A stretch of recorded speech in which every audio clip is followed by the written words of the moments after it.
Hi, my name is Arturo, and I'm going to explain my evidence tree. First, I'm going to explain some important events of the last decades.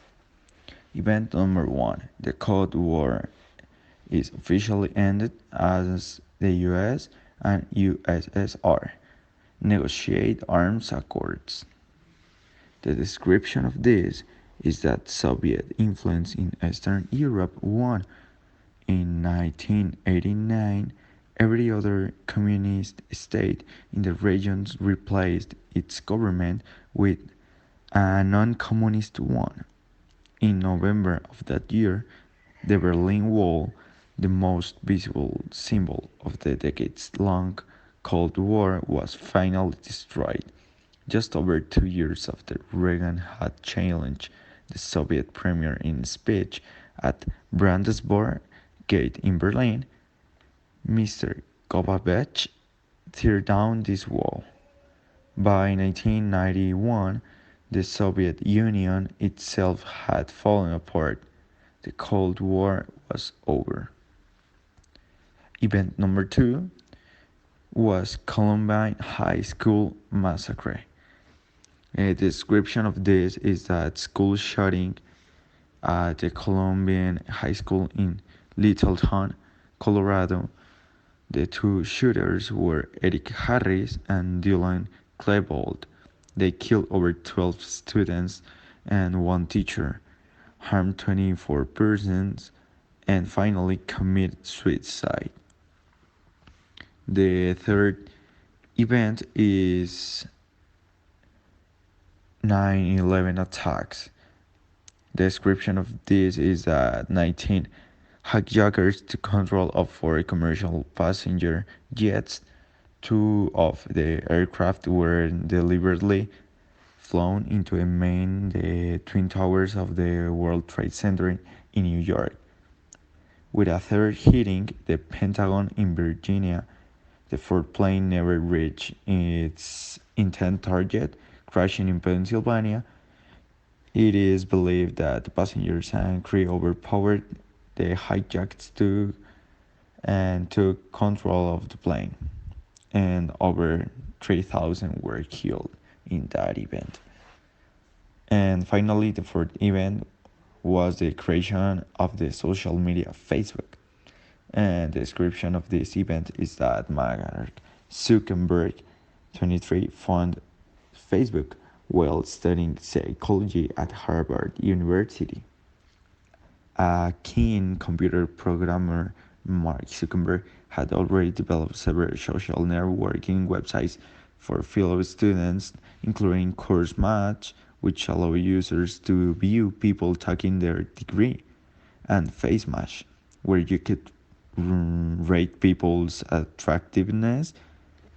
And in February 2004, Mr. Zuckerberg launched the Facebook, as it was originally known, the name taken from the sheets of papers distributed to the freshmen, profiling students and staff.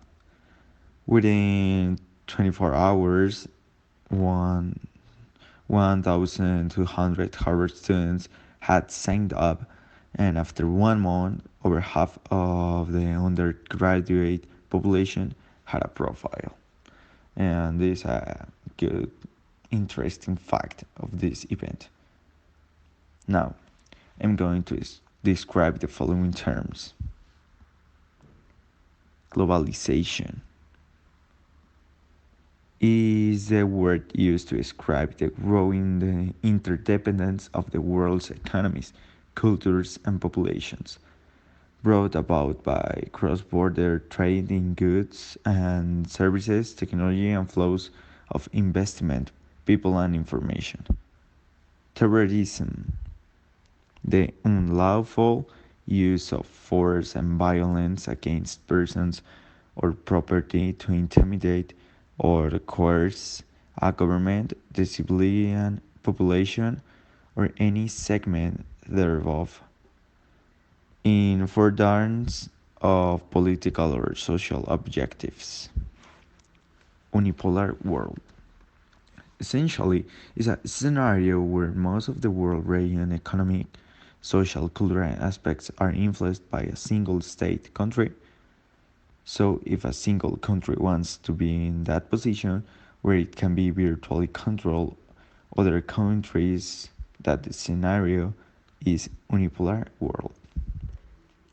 And last one, digital era, is a period where a shift process occurs from industrial based to an information based economy using computer or other technology devices as medium or communication.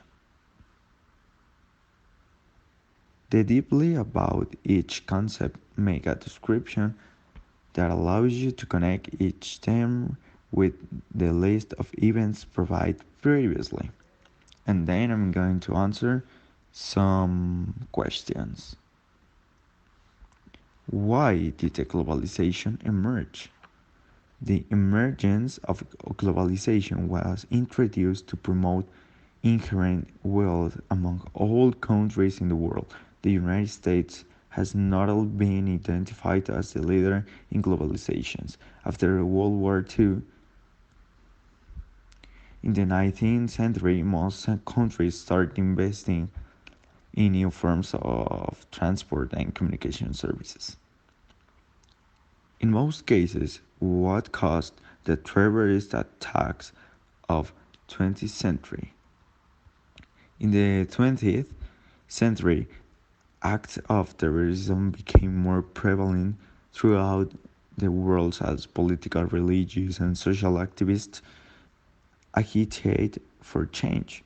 In the 1930s, Jews living in occupied Palestine conducted a campaign of violence against the British occupiers in a quest to create the State of Israel.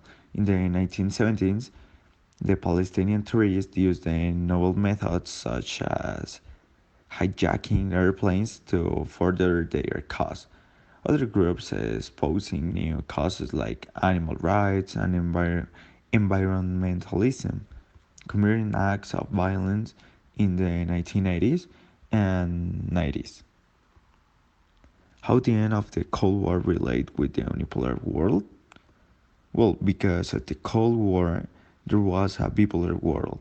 There were a communist bloc USSR and the capitalist bloc USA, that at the time were the two most relevant systems in the world. But with the fall of the USSR and the communist bloc, all the power went to USA, and since then to now, the capitalist bloc is the most relevant.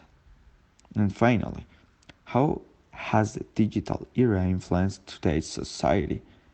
Well, the internet is the decisive technology of the information age, and with the explosion of wireless communication in the early 21st century, we can say that humankind is now almost entirely connected, albeit with great levels of inequality and bandwidth, efficiency, and price.